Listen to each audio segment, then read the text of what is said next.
तो चलते हैं मेंटल मैथ के अगले पर्सन पर। मैं हूं हरी सर और आप देख रहे हैं मेरा YouTube channel maths with Hari sir.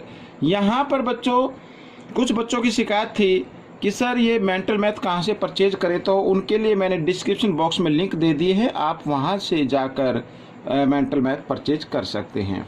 तो अब हम जो पर्सन करने वाले हैं, पर्सन नंबर 29, जैसा कि आप अपनी स्क्रीन पर देख पा रहे हैं, लिखा है 1/12 मीटर गुणा 10 मीटर के आयताकार फर्श को एक 10 मीटर भुजा वाला वर्गाकार कालीन बिछाया गया है।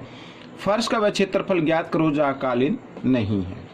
ठीक है, बहुत ही आसान प्रश्न है, आइए करना शुरू करते हैं।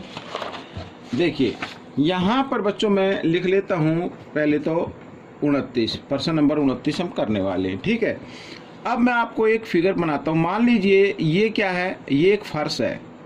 ठीक है, ये फर्श है और इस फर्श पर वर्गाकार आकार का एक कालीन बिछा दिया इस तरीके से। इधर इधर ये कालीन बिछ गया, जो मैंने शेडेड पार्ट किया है ना, ये मान लो कालीन है ये। ठीक है, और यहाँ पर ये आयताकार जो फर्श है, इसकी जो लंबाई है वो है 12 मीटर और चौड़ाई है 10 मीटर। ठीक है, और इस पर 10 मीटर ही भुजा वाला क्या बनाया गया है, वर्गाकार कालीन बिछाया गया है। ये 10 मीटर हो गई, यहाँ से यहाँ तक। ठीक है ना, यहाँ से यहाँ तक। ये तो ये पूछा है इसमें कि जिस भाग पर कालीन नहीं है उसका क्षेत्रफल क्या है, यानी इसका। ठीक है, आइए सबसे पहले क्या करना है, पहले फर्श का निकाल लो, फिर कालीन का निकाल लो और फर्श के क्षेत्रफल में से कालीन का माइनस कर दो। ठीक है, घटा दो। आइए तो लिख लेता हूँ फर्श की लंबाई। फर्श की लंबाई 12 मीटर। ठीक है, फर्श की चौड़ाई, फर्श की चौड़ाई 10 मीटर।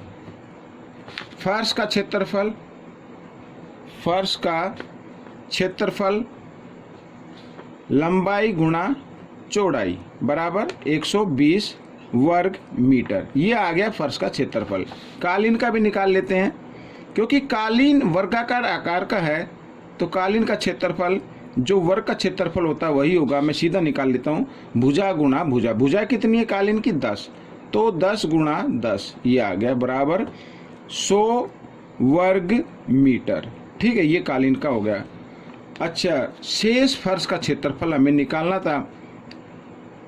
शेष फर्श का क्षेत्रफल, ये शेष फर्श वो है जिस पर कालीन नहीं है, तो फर्श के क्षेत्रफल में से कालीन का क्षेत्रफल घटा दें तो 20 आ गया, 20 वर्ग मीटर। ये आपका उत्तर बन गया बच्चों। ठीक है, इस तरीके से। अब हम जो प्रश्न करने जा रहे हैं वो है प्रश्न नंबर 30, और उसकी मैं एक फिगर बना देता हूँ, फिर मैं आपको दिखाऊंगा कि कैसे क्या करना है। ये हाथ से मैं बना रहा हूँ। मान लीजिए ये क्या है, एक आयत बनी हुई है और यहाँ पर ये बीचों बीच मैंने ले लिया, तो ये और यहाँ से ये। ठीक है, इस तरीके से थोड़ा हाथ से बनाया है, थोड़ा सा टेढ़ा सा हो रहा है, कोई दिक्कत इसके इग्नोर करे, लेकिन इस तरीके से है बच्चों यहाँ पर ये वाला। ठीक है, आप देख पा रहे हैं। तो यहाँ से लेके यहाँ तक तो है बच्चों ये 6 मीटर। ठीक है, और ये जो है चौड़ाई आयत की ये भी है 6 मीटर इस तरीके से, और ये जो लंबाई आयत की ये है 12 मीटर। ठीक है, अब देखो, अब पढ़ लेते हैं प्रश्न को। देखो ये वाला लिखा है, संलग्न आकृति में छायांकित क्षेत्रफल ज्ञात करो। छायांकित जो मैंने यहाँ पर ये दिखाया, तो छायांकित कैसे ज्ञात करना है, आयत के क्षेत्रफल में से यहाँ पर ये दोनों त्रिभुज बराबर हैं। क्यों बराबर है, देखो बच्चों, आयत की आमने सामने की भुजा बराबर होती है, ये आप जानते हैं। ये भुजा बराबर होगी इस भुजा के, ये भी जानते हैं। ये यहाँ से यहाँ तक 6 है, तो ये भी कितनी होगी, 6 होगी, क्योंकि ये टोटल कितनी है 12, तो ये भी क्या होगी 6। ठीक है, तो हम क्या करेंगे, एक त्रिभुज का निकालकर 2 से गुणा कर देंगे, दोनों त्रिभुज का आ जाएगा। ठीक है, ये हमें निकालना है। तो सबसे पहले आइए त्रिभुज का ही निकाल लेते हैं। यहाँ पर तो 2 त्रिभुजों का क्षेत्रफल ये हमें निकालना है। ठीक है, मेंटल मैथ शॉर्ट में मैं बता रहा हूँ। 1/2 क्या होता है, आधार। आधार कितना है, 6। शीर्ष लंब कितना है, 6। ये तो हो गया बच्चों एक त्रिभुज का। निकालना कितने का? 2 का। तो 2 का मैं इधर लिख देता हूँ। तो ये देखो 2 से 2 तिया 6।